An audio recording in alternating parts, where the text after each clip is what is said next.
Hey girl, how are you? I uh I am on top of a hill in Chiang Mai. I am shooting this video right behind a giant Buddha. Check out Buddha. And yeah, like look down on Chiang Mai. It's pretty gorgeous. I had a night. I went out dancing. Had a really good time. I had a pretty awesome outfit. And I was just feeling myself, I was having a good time, dressed up in a pretty sexy outfit, I'd have to say. But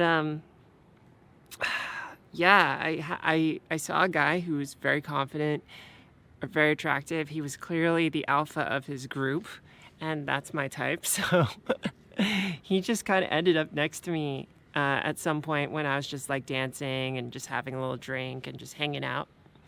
And he started kind of talking to me like he was interested, and I was like, great, like this is cool. So he said, hey, what's your name? And I responded, and I noticed that in the moment that I responded, he kind of was a little bit like there was some kind of like surprise, and I thought, uh-oh, like maybe my voice didn't come out well enough. And then shortly after that, he was just kind of hanging out, and I started dancing, did a couple moves, and I guess I didn't do them in a very good passing way or something, because the next question he got to me was, are you a man or a woman? Which is the classic question that you get when you are trans and you're talking to someone who has no idea how to talk to trans people. And so when this used to trigger me, this would trigger me when I was earlier in my transition. I don't know, would it trigger you? Like, do you get triggered by these kinds of things? And I just kind of like took a second on that, didn't get offended, and just went, I'm a trans woman.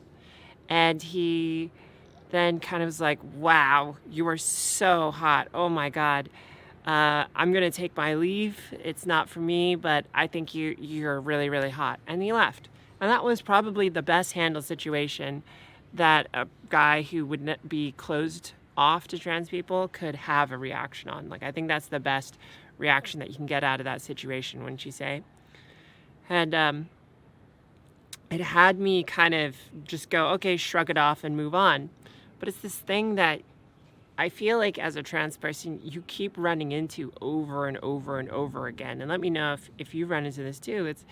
It's like you are questioned in your validity, and then you are also kind of positioned where you have to be bucketed in a way that doesn't necessarily make you feel comfortable. Like, if I am fully visually presenting as a woman, why would you ask me, am I a man or a woman? Like, I am a woman.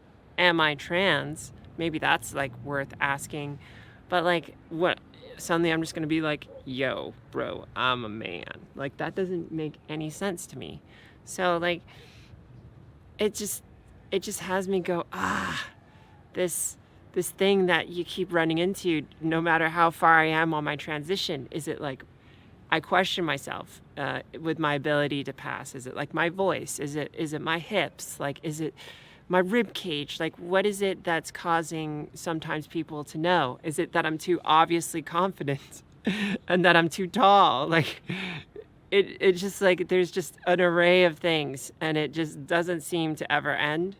It just made me kind of go like, well, he didn't see what was between my legs, and I still didn't pass. So like, clearly, even if I get a vagina, this is never going to end. And I kind of care. I don't know. It's almost like at this point, no one notices on a day-to-day basis. Whereas early in my transition, when I was non-binary, or when I was early in my pre-surgery days, it was like I would assume most people would know until I got my haircut down and my movement. My gait's still okay, but I guess my dancing style, I mean, like, this is fine, right? But like, I guess when I get real low, it's not so good. I don't know. Do you like dancing? Like, I love dancing. It really gets the femininity out, and really helps my body feel great. I know a couple trans women who are just so good at dancing, like they absolutely pass. I don't think I have that all the time, and I guess I demonstrated that for myself yesterday. I don't know. It's hard to be in a bad mood when you're like standing up on this like hill next to Buddha, hanging out here with like this gorgeous, gorgeous view. Um, but yeah, like, what's kind of your take on this, how you internally position yourself? Like, what is it that, like, how do you look at this? Because I know there's going to be some people who are going to say, well, like, fuck those people. They're idiots. And, like, you can ignore them and you're valid and you're a great woman and blah, blah, blah, like positive encouragement. That's great. But, like, I don't think it really is the right tool for the solution. And I don't know if there is a solution. Maybe it's one of those things where you're just like eternally in a gray area. Like how people preach things like be patient or be happy or like practice being you. Just be you, right? It's not a permanent state of being. It's just like a constant practice. You can get stressed out from time to time, and you have to find that way to recenter yourself and bring yourself back to your equilibrium, right? So, like, I feel like I'm always going to be on this surfboard of just like perpetual passing, not passing, thinking about it, not thinking about it, caring, not caring, contextual awareness, and like different contexts I will care and other contexts I won't.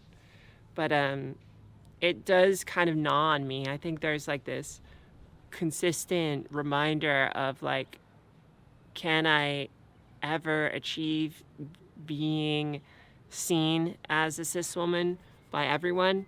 And I think that answer is no. And really, like, the correct answer, or the correct path for my own resolution is really seeing the woman within me and having this steadfast belief and carrying it with me in my heart so that I'm unshakable. Like, what would it be like if you were unshakable in your life when people tell you can't be this way, you can't do that, you're not valid, these kinds of things. Like, how would you shut out the doubt, all of the wobbly framework of your own self-esteem? Yeah. Yeah. I was in meditation this morning, and I kind of felt like sometimes I recognize where I require some kind of external source or feeling to help me move through things.